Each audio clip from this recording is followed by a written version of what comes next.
C'est elle qui, de par la forme de son corps, qui de par sa structure biologique, qui de par sa nature profonde est la gardienne de l'histoire. En hébreu, la femme s'appelle Nekeva. Ça veut dire celle qui garde un certain espace.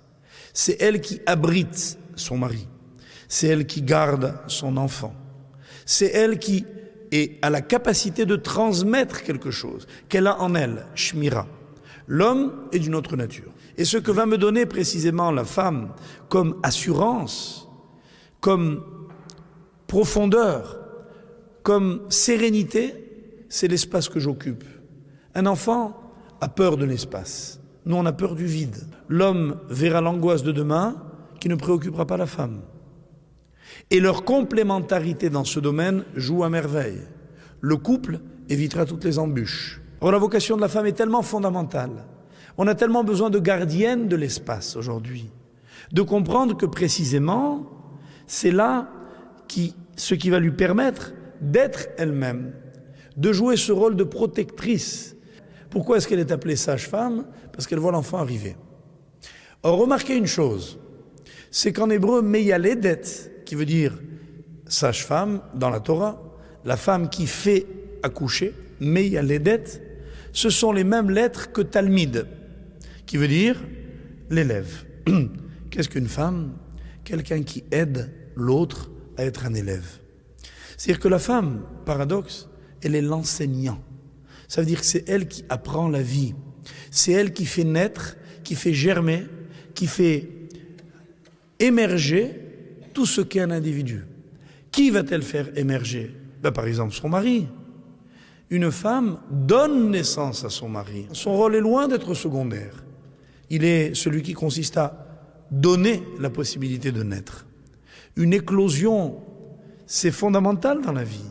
Ça veut dire que c'est chez elle que se trouve la capacité de donner à quelqu'un, quel qu'il soit, son mari en priorité, son fils en priorité, mais l'humanité aussi, la capacité d'être. Il n'y a rien de plus grand que celui qui permet aux autres d'exister. Vous me direz, c'est pas très fier comme rôle. Non. Peut-être qu'il y a un autre compositeur au féminin. Je vais vous donner son nom.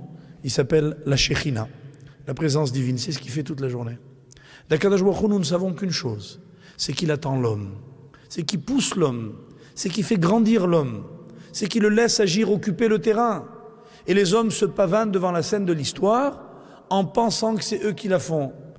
Je dirais que si Dieu a choisi d'être au féminin dans ce monde-ci, c'est pour nous apprendre que la femme est capable de cette écoute. La grandeur d'une femme, c'est la capacité d'écouter. C'est la capacité de permettre à l'autre d'exister. C'est pas de l'abnégation. C'est pas du sacrifice, mes chers amis. La Torah ne demande pas à une femme de rester assise dans un coin dans sa chaise.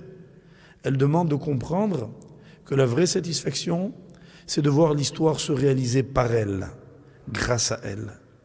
Et que finalement, vous savez que dans les grands films, les réalisateurs, on ne les voit jamais. Je vous ai déjà dit que le danger d'une chose publique, c'est de perdre son authenticité. Ce que la Torah attend de vous, mesdames, c'est que vous ayez la capacité d'innover dans le monde, de lui donner son sens. Et je pense que si on s'oriente vers cette vocation, alors on peut trouver dans le cadre de cette tradition millénaire une façon d'inspirer peut-être une véritable renaissance.